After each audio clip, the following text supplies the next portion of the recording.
Parents out there, let's talk about booze. Let's talk about alcohol. Let's talk about the effects it has in your home. I want to start off by saying, I don't care. Drink, don't drink, doesn't bother me either way. That's up to you. Me and my wife choose not to drink. But what I want to talk to you is the side effects of having alcohol in the home when your kids are being raised up. That's what I'm concerned with, right? Here's the reality, and you can Google this on your own. Homes that have alcohol in them, that it's acceptable to drink for their parents to drink, not the kids to drink, but the parents to drink, even occasionally with parties and stuff. What happens is those children have a 7 times more likely to have alcohol addiction and drug addiction problems. They also higher suicide rate. They have a higher, of course, DWI. Why is that? Why does that happen? Well, here, just think of it from just common sense point, right? The parents come home to relax, to have fun. Booze is fun. Booze is exciting. They watch the commercials, right? Everything is awesome. Open up a Michelob, and all of a sudden, women chase you down, right? This is what's inundated in the world, right? Is beer and alcohol. Now you take that child at 14 and 15 years old, though they can't drink till they're 21, and it's offered to them. Well, of course, I've been waiting for this. This is the forbidden fruit. It's so exciting to get into my world and my life, and they jump in heads in on that, and they can't handle it. Of course, they can't handle it. It's too much, right? They make bad decisions. They're already making bad decisions at 14, 15. They're not cooked at that age. 17, 18, 19 years old. And it becomes a part of them. Instead, if you want to drink, drink when you're out, not around the kids. Don't talk about it. Don't talk about, right, the heydays and how fun it was, how exciting. I had great advice from the late, great Dr. Leon. And it wasn't just alcohol. He says, don't share those moments when you were a teenager, right? And you did the wrong things and how fun it was, and you went and did this and we stole that, and right, I cut class and I did right. And when you share those things with your kids and you glorify it in a sense, then you can magnify what they're going to do as the teenagers, because mom and dad, look how you turned out. So they're going to magnify it. Same thing for alcohol. When alcohol is exciting and awesome and amazing, right? Just think about it. What is it going to do to their life? And you have to realize this. This is a powerful statistic. This is a game changer for me and my wife. We got 30 years ago. 1 in 10 people that drink, alcohol destroys their life. 1 in 10. That's 10%. I'm asking you this.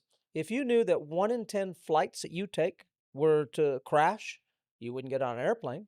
If 1 or 10 parachutes, you wouldn't skydive, right? That's huge. If you think about it, 1 in 10, right? If you have 5 friends and each of them have two, and you all have, right, one of those kids is going to destroy their lives. I'm not worth the risk. So what we've always done with our children, as I always talk about how bad alcohol is, how horrible it tastes, how expensive it is. What a waste of money. I would say that. What a waste of money. Oh my gosh. Why is this? Because I'm preconditioning. Am I naive enough to think that they're not going to try it? Yes, I'm sure my kids tried alcohol. But here's the thing, they may have tried it, but it tasted awful. What a waste of money. It dumbs you down. You make bad decisions. What a waste, right? Bad things can happen oftentimes to females at party. These are things that I tell my daughter, right? Well, you drink at a party, and bad things can happen because you make bad choices and decisions. It dumbs you down. And so this is, once again, we're so, right, we guard our kids. Okay, we don't watch this television show around them. We don't do this around them. We make sure we watch our language around them, right? Well, why don't we watch alcohol around them? I'm challenging you. You can do it if you want. It doesn't bother me. Drink. I highly encourage you. Get rid of the alcohol in the home. If you need alcohol, drink outside the home. If you need it that bad, drink in the garage. But I have to question, if you need it that bad, maybe you're headed down that wrong path. That alcohol shouldn't have that much control over you and that much control over your family. That, for my kids, I don't want to glorify something that I think is really going to limit their life. I'm not going to glorify something that could really endanger them. That's something that can really make some bad decisions in their teenage years.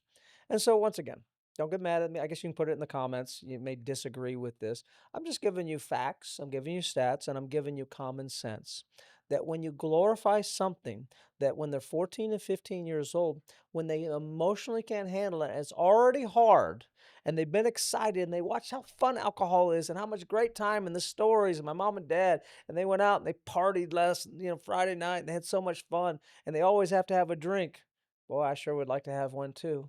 And then you put that alcohol in the hands of a 14-year-old, And what happens is they're not emotionally prepared for it. Instead, make it easy.